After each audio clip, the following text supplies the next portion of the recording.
Hi! Good morning! Wala kaming internet connection ngayon.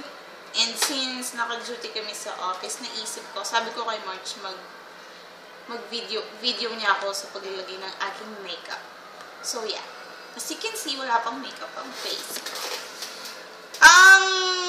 Ate, medyo madilim. Okay, dun tayo. Madilim daw. Lipat tayo dun. Nakakatawa. Wait lang. Dalhin natin yung mga gamit ko. Here. Maliwanag na. Oh, yeah. Alright. So, as I was saying, maglalagay muna ako ng foundation.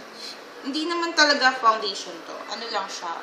Pore minimizer. Pero ginagamit ko siya kasi mas gusto ko siya sa liquid foundation. Anyways, wala na pala siyang laman. Ayaw niya nang mapuset. Ang malas ko naman, bakla. Ay, wala na talaga siya.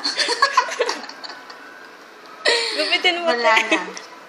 Hindi na kaya ng powers. So, I guess, gagamitin ko na lang yung aking concealer stick. Concealer lang to, no? Pero, ginagamit ko siya minsan para takpan yung buong mukha ko. Tapos maglalagay na lang ako ng powder.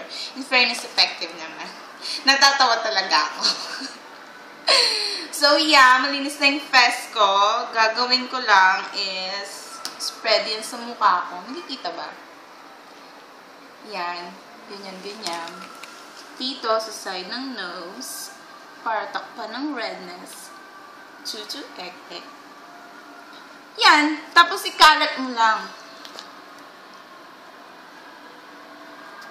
Wait lang.